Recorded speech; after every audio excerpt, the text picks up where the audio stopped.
ಇನ್ನು Rahul Gandhi Mallikarjuna Kharge secret meeting ಮಾಡಿದ್ರು. ಖರ್ಗೆ ಅವರ ಮನೆಯಲ್ಲಿ ಸುಮಾರು 45 ನಿಮಿಷಗಳ ಕಾಲ ಈ ವಿಚಾರದ ಕುರಿತಂತೆ ಇಬ್ಬರು ನಾಯಕರು ಸಭೆ ನಡೆಸಿದ್ದಾರೆ. ಸಿದ್ದರಾಮಯ್ಯ ಡಿಕೆ ಬ್ರೇಕ್ಫಾಸ್ಟ್ ಸಭೆ ಏನಾಯಿತು, ಅಲ್ಲಿ ಏನು ಮಾತಾಡಿದ್ರು, ಎಲ್ಲ ಅಪ್ಡೇಟ್ಸ್ ಹೈಕಮಾಂಡ್ ಹೋಗುತ್ತೆ. ದೆಹಲಿಗೆ ಪುಲಾವ್ ಬಗ್ಗೆ ಅಂದ್ರೆ ಅವ್ರನ್ನ ದೆಹಲಿಗೆ ಕರಿಬೇಕಾ ಬೇಡವಾ ಅನ್ನೋದ್ರ ಬಗ್ಗೆ ಕೂಡ ಚರ್ಚೆ ನಡೆದಿದೆ ಅಂತ ಹೇಳಲಾಗ್ತಾ ಇದೆ. ರಾಹುಲ್ ಗಾಂಧಿ ತೆರಳಿದ ಬಳಿಕ ಖರ್ಗೆ ಮತ್ತೊಮ್ಮೆ ಆಪ್ತರ ಜೊತೆ ಮಾತುಕತೆ ನಡೆಸಿದ್ದಾರೆ ಅಂತ ಹೇಳಲಾಗ್ತಾ ಇದೆ.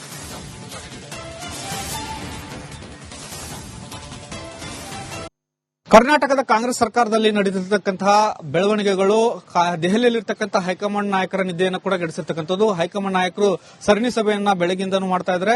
ಪ್ರಮುಖವಾಗಿ ಮಲ್ಲಿಕಾರ್ಜುನ ಖರ್ಗೆ, ರಾಹುಲ್ ಗಾಂಧಿ ಅವರು ಮಧ್ಯಾಹ್ನ ದೆಹಲಿ ಅವರ ನಿವಾಸದಲ್ಲಿ ಸಭೆ ಮಾಡುವ ಮೂಲಕ ಕರ್ನಾಟಕದ ಒಂದಷ್ಟು ವಿಚಾರಗಳಿಗೆ ಸುದೀರ್ಘವಾದಂತಹ ಚರ್ಚೆ ನಡೆಸಿದ್ದಾರೆ. 1 ಗಂಟೆಗೂ ಹೆಚ್ಚು ಕಾಲ ಮಲ್ಲಿಕಾರ್ಜುನ ಖರ್ಗೆ, ರಾಹುಲ್ ಗಾಂಧಿ ಅವರು ಚರ್ಚೆ ಮಾಡಿರ್ತಕ್ಕಂಥದ್ದು. ಇದಕ್ಕೂ ಮುಂಚಿತವಾಗಿ ಪ್ರಿಯಾಂಕ್ ಖರ್ಗೆ ಅವರಿಂದ ಒಂದಷ್ಟು ಮಾಹಿತಿಯನ್ನ ರಾಹುಲ್ ಗಾಂಧಿ ಅವರು ತೆಗೆದುಕೊಂಡಿದ್ದಾರೆ ಅನ್ನುವಂಥದ್ದು ಒಂದಷ್ಟು ವಿಚಾರ ಬಹಳ ಸ್ಪಷ್ಟವಾಗಿ ಮುಂದಿನ ನಿರ್ಧಾರಗಳನ್ನು ತೆಗೆದುಕೊಳ್ಳಬೇಕು ಅನ್ನುವಂಥ ನಿಟ್ಟಿನಲ್ಲಿ ಕಾಂಗ್ರೆಸ್ ಹೈಕಮಾಂಡ್ ಈಗ ಅಲರ್ಟ್ ಆಗಿರ್ತಕ್ಕಂಥದ್ದು. ವಿದೇಶಕ್ಕೆ ತೆರಳಿದಂತಹ ಸೋನಿಯಾ ಗಾಂಧಿ ಅವರು ರಾಜ್ಯಕ್ಕೆ ದೆಹಲಿಗೆ ಆಗಮಿಸಿದ್ದಾರೆ. ದೆಹಲಿಯಲ್ಲಿ ತಮ್ಮ ನಿವಾಸದಲ್ಲಿದ್ದಾರೆ. ಇವತ್ತು ರಾತ್ರಿ ದೆಹಲಿಯಲ್ಲಿ ಸೋನಿಯಾ ಗಾಂಧಿ ಅವರು, ರಾಹುಲ್ ಗಾಂಧಿ ಮತ್ತು ಮಲ್ಲಿಕಾರ್ಜುನ ಖರ್ಗೆ ಅವರು ಅಂತಿಮ ಹಂತದ ಇನ್ನೊಂದು ಕೊನೆಯ ಸಭೆ ಮಾಡುವಂತಹ ಸಾಧ್ಯತೆಗಳಿದ್ದಾವೆ. ಈ ಸಭೆಯಲ್ಲಿ ಬಹುತೇಕವಾಗಿ ಕರ್ನಾಟಕದಲ್ಲಿ ಮುಂದಿನ ಅಧಿಕಾರ ಹಂಚಿಕೆ ವಿಚಾರವಾಗಿ ಒಂದಷ್ಟು ನಿರ್ಧಾರಗಳನ್ನು ಸ್ಪಷ್ಟವಾಗಿ ತೆಗೆದುಕೊಳ್ಳಬೇಕು ಅನ್ನುವಂಥ ನಿಟ್ಟಿನಲ್ಲಿ ಮಹತ್ವವಾದಂತಹ ನಿರ್ಧಾರಗಳನ್ನು ತೆಗೆದುಕೊಳ್ಳುವಂತಹ ಸಾಧ್ಯತೆಗಳಿದ್ದಾವೆ. ಇವತ್ತು ನಿರ್ಧಾರ ತೆಗೆದುಕೊಳ್ಳತಕ್ಕಂತಹ ಏನಿದಾವೆ ಅದನ್ನ ಸಿಎಂ ಹಾಗೂ ಡಿಸಿಎಂಗೆ ಇನ್ನಷ್ಟು ವಿಳಂಬ ಮಾಡಿ ತಿಳಿಸಬಹುದು, ಅಥವಾ ಅವರಿಬ್ಬರನ್ನು ಕೂಡ ಕರೆಸಿಕೊಂಡು ಮುಂದೆ ಕೂತು ಈ ತರಹದ ನಿರ್ಧಾರವನ್ನು ಕಾಂಗ್ರೆಸ್ ಹೈಕಮಾಂಡ್ ಮಾಡಿದೆ. ಇಬ್ಬರು ಕೂಡ ಕೊಟ್ಟ ಮಾತಿನಂತೆ ಅಥವಾ ಈ ತರಹದ ನಿರ್ಧಾರದಂತೆ ನೀವು ನಡೆದುಕೊಳ್ಳಬೇಕು ಅನ್ನುವಂಥ ಒಂದಷ್ಟು ಸೂಚನೆಯನ್ನು ಕೊಡುವಂತಹ ಸಾಧ್ಯತೆಗಳು ಈಗ ಗೋಚರಿಸ್ತಾ ಇದ್ದಾವೆ. ಒಟ್ಟಾರೆಯಾಗಿ ಕರ್ನಾಟಕದ ರಾಜ್ಯ ರಾಜಕೀಯದ ಬೆಳವಣಿಗೆ ಬಗ್ಗೆ ಕಾಂಗ್ರೆಸ್ ಹೈಕಮಾಂಡ್ ಕೂಡ ಚಿಂತೆಗೀಡಾಗಿರ್ತಕ್ಕಂಥದ್ದು. ಈ ನಿಟ್ಟಿನಲ್ಲಿ ಒಂದಷ್ಟು ಸಂಧಾನ ಸೂತ್ರಗಳು ಸೇರಿದಂತೆ ಒಂದಷ್ಟು ರಣತಂತ್ರಗಳನ್ನು ಕೂಡ ಕಾಂಗ್ರೆಸ್ ಹೈಕಮಾಂಡ್ ಹೆಣಿತಾ ಇದೆ. ಕಾಂಗ್ರೆಸ್ ಹೈಕಮಾಂಡ್ ಕೂಡ ಮುಂದಿನ ದಿನಗಳಲ್ಲಿ ರಾಜ್ಯದ ಸಿಎಂ ಹಾಗೂ ಡಿಸಿಎಂಗೆ ಸೂಚನೆಗಳು ಕೊಡುವಂತಹ ಲೆಕ್ಕಾಚಾರಗಳು ಈಗ ಕಾಣಿಸ್ತಾ ಇರ್ತಕ್ಕಂಥದ್ದು. ಕ್ಯಾಮರಾಮನ್ ರಾವ್ ಜೊತೆ ಬಸವರಾಜ್ ಚಂಚಮಠ್, ರಿಪಬ್ಲಿಕ್ ಕನ್ನಡ, ನವದೆಹಲಿ. ಇನ್ನು ರಾಹುಲ್ ಗಾಂಧಿ ಮಲ್ಲಿಕಾರ್ಜುನ ಖರ್ಗೆ ಸೀಕ್ರೆಟ್ ಮೀಟಿಂಗ್ ಮಾಡಿದ್ರು. ಖರ್ಗೆ ಅವರ ಮನೆಯಲ್ಲಿ ಸುಮಾರು 45 ನಿಮಿಷಗಳ ಕಾಲ ಈ ವಿಚಾರದ ಕುರಿತಂತೆ ಇಬ್ಬರು ನಾಯಕರು ಸಭೆ ನಡೆಸಿದ್ದಾರೆ. ಸಿದ್ದರಾಮಯ್ಯ ಡಿಕೆ ಬ್ರೇಕ್ಫಾಸ್ಟ್ ಸಭೆ ಏನಾಯಿತು, ಅಲ್ಲಿ ಏನು ಮಾತಾಡಿದ್ರು, ಎಲ್ಲ ಅಪ್ಡೇಟ್ಸ್ ಹೈಕಮಾಂಡ್ ಹೋಗುತ್ತೆ. ದೆಹಲಿಗೆ ಪುಲಾವ್ ಬಗ್ಗೆ ಅಂದ್ರೆ ಅವ್ರನ್ನ ದೆಹಲಿಗೆ ಕರಿಬೇಕಾ ಬೇಡವಾ ಅನ್ನೋದ್ರ ಬಗ್ಗೆ ಕೂಡ ಚರ್ಚೆ ನಡೆದಿದೆ ಅಂತ ಹೇಳಲಾಗ್ತಾ ಇದೆ. ರಾಹುಲ್ ಗಾಂಧಿ ತೆರಳಿದ ಬಳಿಕ ಖರ್ಗೆ ಮತ್ತೊಮ್ಮೆ ಆಪ್ತರ ಜೊತೆ ಮಾತುಕತೆ ನಡೆಸಿದ್ದಾರೆ ಅಂತ ಹೇಳಲಾಗ್ತಾ ಇದೆ.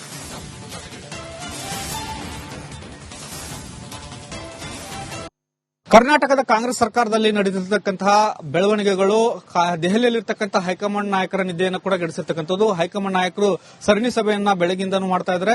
ಪ್ರಮುಖವಾಗಿ ಮಲ್ಲಿಕಾರ್ಜುನ ಖರ್ಗೆ, ರಾಹುಲ್ ಗಾಂಧಿ ಅವರು ಮಧ್ಯಾಹ್ನ ದೆಹಲಿ ಅವರ ನಿವಾಸದಲ್ಲಿ ಸಭೆ ಮಾಡುವ ಮೂಲಕ ಕರ್ನಾಟಕದ ಒಂದಷ್ಟು ವಿಚಾರಗಳಿಗೆ ಸುದೀರ್ಘವಾದಂತಹ ಚರ್ಚೆ ನಡೆಸಿದ್ದಾರೆ. 1 ಗಂಟೆಗೂ ಹೆಚ್ಚು ಕಾಲ ಮಲ್ಲಿಕಾರ್ಜುನ ಖರ್ಗೆ, ರಾಹುಲ್ ಗಾಂಧಿ ಅವರು ಚರ್ಚೆ ಮಾಡಿರ್ತಕ್ಕಂಥದ್ದು. ಇದಕ್ಕೂ ಮುಂಚಿತವಾಗಿ ಪ್ರಿಯಾಂಕ್ ಖರ್ಗೆ ಅವರಿಂದ ಒಂದಷ್ಟು ಮಾಹಿತಿಯನ್ನ ರಾಹುಲ್ ಗಾಂಧಿ ಅವರು ತೆಗೆದುಕೊಂಡಿದ್ದಾರೆ ಅನ್ನುವಂಥದ್ದು ಒಂದಷ್ಟು ವಿಚಾರ ಬಹಳ ಸ್ಪಷ್ಟವಾಗಿ ಮುಂದಿನ ನಿರ್ಧಾರಗಳನ್ನು ತೆಗೆದುಕೊಳ್ಳಬೇಕು ನಿಟ್ಟಿನಲ್ಲಿ ಕಾಂಗ್ರೆಸ್ ಹೈಕಮಾಂಡ್ ಈಗ ಅಲರ್ಟ್ ಆಗಿರ್ತಕ್ಕಂಥದ್ದು. ವಿದೇಶಕ್ಕೆ ತೆರಳಿದಂತಹ ಸೋನಿಯಾ ಗಾಂಧಿ ಅವರು ರಾಜ್ಯಕ್ಕೆ ದೆಹಲಿಗೆ ಆಗಮಿಸಿದ್ದಾರೆ. ದೆಹಲಿಯಲ್ಲಿ ತಮ್ಮ ನಿವಾಸದಲ್ಲಿದ್ದಾರೆ. ಇವತ್ತು ರಾತ್ರಿ ದೆಹಲಿಯಲ್ಲಿ ಸೋನಿಯಾ ಗಾಂಧಿ ಅವರು, ರಾಹುಲ್ ಗಾಂಧಿ ಮತ್ತು ಮಲ್ಲಿಕಾರ್ಜುನ ಖರ್ಗೆ ಅವರು ಅಂತಿಮ ಹಂತದ ಇನ್ನೊಂದು ಕೊನೆಯ ಸಭೆ ಮಾಡುವಂತಹ ಸಾಧ್ಯತೆಗಳಿದ್ದಾವೆ. ಈ ಸಭೆಯಲ್ಲಿ ಬಹುತೇಕವಾಗಿ ಕರ್ನಾಟಕದಲ್ಲಿ ಮುಂದಿನ ಅಧಿಕಾರ ಹಂಚಿಕೆ ವಿಚಾರವಾಗಿ ಒಂದಷ್ಟು ನಿರ್ಧಾರಗಳನ್ನು ಸ್ಪಷ್ಟವಾಗಿ ತೆಗೆದುಕೊಳ್ಳಬೇಕು ಅನ್ನುವಂಥ ನಿಟ್ಟಿನಲ್ಲಿ ಮಹತ್ವವಾದಂತಹ ನಿರ್ಧಾರಗಳನ್ನು ತೆಗೆದುಕೊಳ್ಳುವಂತಹ ಸಾಧ್ಯತೆಗಳಿದ್ದಾವೆ. ಇವತ್ತು ನಿರ್ಧಾರ ತೆಗೆದುಕೊಳ್ಳತಕ್ಕಂತಹ ಏನಿದಾವೆ ಅದನ್ನ ಸಿಎಂ ಹಾಗೂ ಡಿಸಿಎಂಗೆ ಇನ್ನಷ್ಟು ವಿಳಂಬ ಮಾಡಿ ತಿಳಿಸಬಹುದು, ಅಥವಾ ಅವರಿಬ್ಬರನ್ನು ಕೂಡ ಕರೆಸಿಕೊಂಡು ಮುಂದೆ ಕೂತು ಈ ತರಹದ ನಿರ್ಧಾರವನ್ನು ಕಾಂಗ್ರೆಸ್ ಹೈಕಮಾಂಡ್ ಮಾಡಿದೆ. ಇಬ್ಬರು ಕೂಡ ಕೊಟ್ಟ ಮಾತಿನಂತೆ ಅಥವಾ ಈ ತರಹದ ನಿರ್ಧಾರದಂತೆ ನೀವು ನಡೆದುಕೊಳ್ಳಬೇಕು ಅನ್ನುವಂಥ ಒಂದಷ್ಟು ಸೂಚನೆಯನ್ನು ಕೊಡುವಂತಹ ಸಾಧ್ಯತೆಗಳು ಈಗ ಗೋಚರಿಸ್ತಾ ಇದ್ದಾವೆ. ಒಟ್ಟಾರೆಯಾಗಿ ಕರ್ನಾಟಕದ ರಾಜ್ಯ ರಾಜಕೀಯದ ಬೆಳವಣಿಗೆ ಬಗ್ಗೆ ಕಾಂಗ್ರೆಸ್ ಹೈಕಮಾಂಡ್ ಕೂಡ ಚಿಂತೆಗೀಡಾಗಿರ್ತಕ್ಕಂಥದ್ದು. ಈ ನಿಟ್ಟಿನಲ್ಲಿ ಒಂದಷ್ಟು ಸಂಧಾನ ಸೂತ್ರಗಳು ಸೇರಿದಂತೆ ಒಂದಷ್ಟು ರಣತಂತ್ರಗಳನ್ನು ಕೂಡ ಕಾಂಗ್ರೆಸ್ ಹೈಕಮಾಂಡ್ ಹೆಣಿತಾ ಇದೆ. ಕಾಂಗ್ರೆಸ್ ಹೈಕಮಾಂಡ್ ಕೂಡ ಮುಂದಿನ ದಿನಗಳಲ್ಲಿ ರಾಜ್ಯದ ಸಿಎಂ ಹಾಗೂ ಡಿಸಿಎಂಗೆ ಸೂಚನೆಗಳು ಕೊಡುವಂತಹ ಲೆಕ್ಕಾಚಾರಗಳು ಈಗ ಕಾಣಿಸ್ತಾ ಇರ್ತಕ್ಕಂಥದ್ದು. ಕ್ಯಾಮರಾಮನ್ ರಾವ್ ಜೊತೆ ಬಸವರಾಜ್ ಚಂಚಮಠ್, ರಿಪಬ್ಲಿಕ್ ಕನ್ನಡ, ನವದೆಹಲಿ. ಇನ್ನು ರಾಹುಲ್ ಗಾಂಧಿ ಮಲ್ಲಿಕಾರ್ಜುನ ಖರ್ಗೆ ಸೀಕ್ರೆಟ್ ಮೀಟಿಂಗ್ ಮಾಡಿದ್ರು. ಖರ್ಗೆ ಅವರ ಮನೆಯಲ್ಲಿ ಸುಮಾರು 45 ನಿಮಿಷಗಳ ಕಾಲ ಈ ವಿಚಾರದ ಕುರಿತಂತೆ ಇಬ್ಬರು ನಾಯಕರು ಸಭೆ ನಡೆಸಿದ್ದಾರೆ. ಸಿದ್ದರಾಮಯ್ಯ ಡಿಕೆ ಬ್ರೇಕ್ಫಾಸ್ಟ್ ಸಭೆ ಏನಾಯಿತು, ಅಲ್ಲಿ ಏನು ಮಾತಾಡಿದ್ರು, ಎಲ್ಲ ಅಪ್ಡೇಟ್ಸ್ ಹೈಕಮಾಂಡ್ ಹೋಗುತ್ತೆ. ದೆಹಲಿಗೆ ಪುಲಾವ್ ಬಗ್ಗೆ ಅಂದ್ರೆ ಅವ್ರನ್ನ ದೆಹಲಿಗೆ ಕರಿಬೇಕಾ ಬೇಡವಾ ಅನ್ನೋದ್ರ ಬಗ್ಗೆ ಕೂಡ ಚರ್ಚೆ ನಡೆದಿದೆ ಅಂತ ಹೇಳಲಾಗ್ತಾ ಇದೆ. ರಾಹುಲ್ ಗಾಂಧಿ ತೆರಳಿದ ಬಳಿಕ ಖರ್ಗೆ ಮತ್ತೊಮ್ಮೆ ಆಪ್ತರ ಜೊತೆ ಮಾತುಕತೆ ನಡೆಸಿದ್ದಾರೆ ಅಂತ ಹೇಳಲಾಗ್ತಾ ಇದೆ.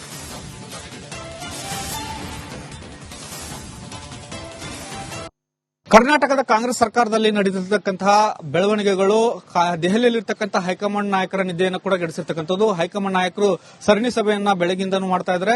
ಪ್ರಮುಖವಾಗಿ ಮಲ್ಲಿಕಾರ್ಜುನ ಖರ್ಗೆ, ರಾಹುಲ್ ಗಾಂಧಿ ಅವರು ಮಧ್ಯಾಹ್ನ ದೆಹಲಿ ಅವರ ನಿವಾಸದಲ್ಲಿ ಸಭೆ ಮಾಡುವ ಮೂಲಕ ಕರ್ನಾಟಕದ ಒಂದಷ್ಟು ವಿಚಾರಗಳಿಗೆ ಸುದೀರ್ಘವಾದಂತಹ ಚರ್ಚೆ ನಡೆಸಿದ್ದಾರೆ. 1 ಗಂಟೆಗೂ ಹೆಚ್ಚು ಕಾಲ ಮಲ್ಲಿಕಾರ್ಜುನ ಖರ್ಗೆ, ರಾಹುಲ್ ಗಾಂಧಿ ಅವರು ಚರ್ಚೆ ಮಾಡಿರ್ತಕ್ಕಂಥದ್ದು. ಇದಕ್ಕೂ ಮುಂಚಿತವಾಗಿ ಪ್ರಿಯಾಂಕ್ ಖರ್ಗೆ ಅವರಿಂದ ಒಂದಷ್ಟು ಮಾಹಿತಿಯನ್ನ ರಾಹುಲ್ ಗಾಂಧಿ ಅವರು ತೆಗೆದುಕೊಂಡಿದ್ದಾರೆ ಅನ್ನುವಂಥದ್ದು ಒಂದಷ್ಟು ವಿಚಾರ ಬಹಳ ಸ್ಪಷ್ಟವಾಗಿ ಮುಂದಿನ ನಿರ್ಧಾರಗಳನ್ನು ತೆಗೆದುಕೊಳ್ಳಬೇಕು ನಿಟ್ಟಿನಲ್ಲಿ ಕಾಂಗ್ರೆಸ್ ಹೈಕಮಾಂಡ್ ಈಗ ಅಲರ್ಟ್ ಆಗಿರ್ತಕ್ಕಂಥದ್ದು. ವಿದೇಶಕ್ಕೆ ತೆರಳಿದ್ದಂತಹ ಸೋನಿಯಾ ಗಾಂಧಿ ಅವರು ರಾಜ್ಯಕ್ಕೆ ದೆಹಲಿಗೆ ಆಗಮಿಸಿದ್ದಾರೆ. ದೆಹಲಿಯಲ್ಲಿ ತಮ್ಮ ನಿವಾಸದಲ್ಲಿದ್ದಾರೆ. ಇವತ್ತು ರಾತ್ರಿ ದೆಹಲಿಯಲ್ಲಿ ಸೋನಿಯಾ ಗಾಂಧಿ ಅವರು, ರಾಹುಲ್ ಗಾಂಧಿ ಮತ್ತು ಮಲ್ಲಿಕಾರ್ಜುನ ಖರ್ಗೆ ಅವರು ಅಂತಿಮ ಹಂತದ ಇನ್ನೊಂದು ಕೊನೆಯ ಸಭೆ ಮಾಡುವಂತಹ ಸಾಧ್ಯತೆಗಳಿದ್ದಾವೆ. ಈ ಸಭೆಯಲ್ಲಿ ಬಹುತೇಕವಾಗಿ ಕರ್ನಾಟಕದಲ್ಲಿ ಮುಂದಿನ ಅಧಿಕಾರ ಹಂಚಿಕೆ ವಿಚಾರವಾಗಿ ಒಂದಷ್ಟು ನಿರ್ಧಾರಗಳನ್ನು ಸ್ಪಷ್ಟವಾಗಿ ತೆಗೆದುಕೊಳ್ಳಬೇಕು ಅನ್ನುವಂಥ ನಿಟ್ಟಿನಲ್ಲಿ ಮಹತ್ವವಾದಂತಹ ನಿರ್ಧಾರಗಳನ್ನು ತೆಗೆದುಕೊಳ್ಳುವಂತಹ ಸಾಧ್ಯತೆಗಳಿದ್ದಾವೆ.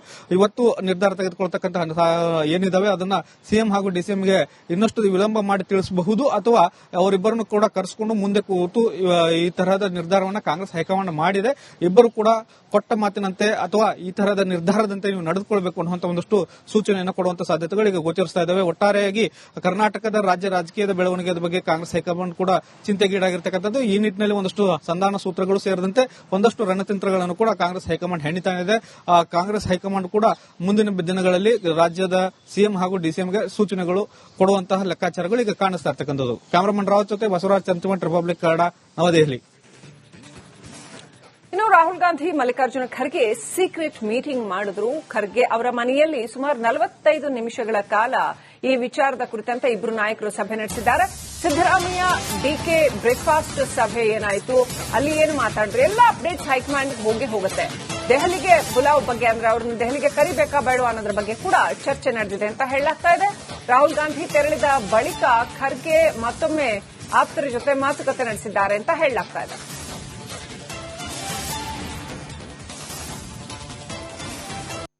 ಕರ್ನಾಟಕದ ಕಾಂಗ್ರೆಸ್ ಸರ್ಕಾರದಲ್ಲಿ ನಡೆದಿರತಕ್ಕಂತಹ ಬೆಳವಣಿಗೆಗಳು ದೆಹಲಿಯಲ್ಲಿರ್ತಕ್ಕಂಥ ಹೈಕಮಾಂಡ್ ನಾಯಕರ ನಿದ್ದೆಯನ್ನು ಕೂಡ ಗೆಡಿಸಿರ್ತಕ್ಕಂಥದ್ದು. ಹೈಕಮಾಂಡ್ ನಾಯಕರು ಸರಣಿ ಸಭೆಯನ್ನ ಬೆಳಗಿಂದನೂ ಮಾಡ್ತಾ ಇದ್ದಾರೆ.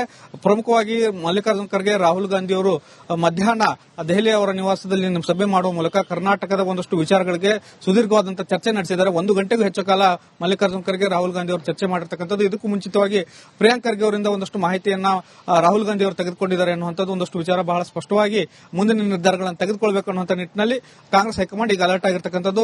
ವಿದೇಶಕ್ಕೆ ತೆರಳಿದ್ದಂತಹ ಸೋನಿಯಾ ಗಾಂಧಿ ಅವರು ರಾಜ್ಯಕ್ಕೆ ದೆಹಲಿಗೆ ಆಗಮಿಸಿದ್ದಾರೆ. ದೆಹಲಿಯಲ್ಲಿ ತಮ್ಮ ನಿವಾಸದಲ್ಲಿದ್ದಾರೆ. ಇವತ್ತು ರಾತ್ರಿ ದೆಹಲಿಯಲ್ಲಿ ಸೋನಿಯಾ ಗಾಂಧಿ ಅವರು, ರಾಹುಲ್ ಗಾಂಧಿ ಮತ್ತು ಮಲ್ಲಿಕಾರ್ಜುನ ಖರ್ಗೆ ಅವರು ಅಂತಿಮ ಹಂತದ ಇನ್ನೊಂದು ಕೊನೆಯ ಸಭೆ ಮಾಡುವಂತಹ ಸಾಧ್ಯತೆಗಳಿದ್ದಾವೆ. ಈ ಸಭೆಯಲ್ಲಿ ಬಹುತೇಕವಾಗಿ ಕರ್ನಾಟಕದಲ್ಲಿ ಮುಂದಿನ ಅಧಿಕಾರ ಹಂಚಿಕೆ ವಿಚಾರವಾಗಿ ಒಂದಷ್ಟು ನಿರ್ಧಾರಗಳನ್ನು ಸ್ಪಷ್ಟವಾಗಿ ತೆಗೆದುಕೊಳ್ಳಬೇಕು ಅನ್ನುವಂಥ ನಿಟ್ಟಿನಲ್ಲಿ ಮಹತ್ವವಾದಂತಹ ನಿರ್ಧಾರಗಳನ್ನು ತೆಗೆದುಕೊಳ್ಳುವಂತಹ ಸಾಧ್ಯತೆಗಳಿದ್ದಾವೆ. ಇವತ್ತು ನಿರ್ಧಾರ ತೆಗೆದುಕೊಳ್ಳತಕ್ಕಂತಹ ಏನಿದಾವೆ ಅದನ್ನ ಸಿಎಂ ಹಾಗೂ ಡಿಸಿಎಂಗೆ ಇನ್ನಷ್ಟು ವಿಳಂಬ ಮಾಡಿ ತಿಳಿಸಬಹುದು, ಅಥವಾ ಅವರಿಬ್ಬರನ್ನು ಕೂಡ ಕರೆಸಿಕೊಂಡು ಮುಂದೆ ಕೂತು ಈ ತರಹದ ನಿರ್ಧಾರವನ್ನು ಕಾಂಗ್ರೆಸ್ ಹೈಕಮಾಂಡ್ ಮಾಡಿದೆ. ಇಬ್ಬರು ಕೂಡ ಕೊಟ್ಟ ಮಾತಿನಂತೆ ಅಥವಾ ಈ ತರಹದ ನಿರ್ಧಾರದಂತೆ ನೀವು ನಡೆದುಕೊಳ್ಳಬೇಕು ಅನ್ನುವಂಥ ಒಂದಷ್ಟು ಸೂಚನೆಯನ್ನು ಕೊಡುವಂತಹ ಸಾಧ್ಯತೆಗಳು ಈಗ ಗೋಚರಿಸ್ತಾ ಇದ್ದಾವೆ. ಒಟ್ಟಾರೆಯಾಗಿ ಕರ್ನಾಟಕದ ರಾಜ್ಯ ರಾಜಕೀಯದ ಬೆಳವಣಿಗೆಯ ಬಗ್ಗೆ ಕಾಂಗ್ರೆಸ್ ಹೈಕಮಾಂಡ್ ಕೂಡ ಚಿಂತೆಗೀಡಾಗಿರ್ತಕ್ಕಂಥದ್ದು. ಈ ನಿಟ್ಟಿನಲ್ಲಿ ಒಂದಷ್ಟು ಸಂಧಾನ ಸೂತ್ರಗಳು ಸೇರಿದಂತೆ ಒಂದಷ್ಟು ರಣತಂತ್ರಗಳನ್ನು ಕೂಡ ಕಾಂಗ್ರೆಸ್ ಹೈಕಮಾಂಡ್ ಹೆಣಿತಾ ಇದೆ. ಕಾಂಗ್ರೆಸ್ ಹೈಕಮಾಂಡ್ ಕೂಡ ಮುಂದಿನ ದಿನಗಳಲ್ಲಿ ರಾಜ್ಯದ ಸಿಎಂ ಹಾಗೂ ಡಿಸಿಎಂಗೆ ಸೂಚನೆಗಳು ಕೊಡುವಂತಹ ಲೆಕ್ಕಾಚಾರಗಳು ಈಗ ಕಾಣಿಸ್ತಾ ಇರ್ತಕ್ಕಂಥದ್ದು. ಕ್ಯಾಮರಾಮನ್ ರಾವತ್ ಜೊತೆ ಬಸವರಾಜ್ ಚಂಚಮಠ್, ರಿಪಬ್ಲಿಕ್ ಕನ್ನಡ, ನವದೆಹಲಿ.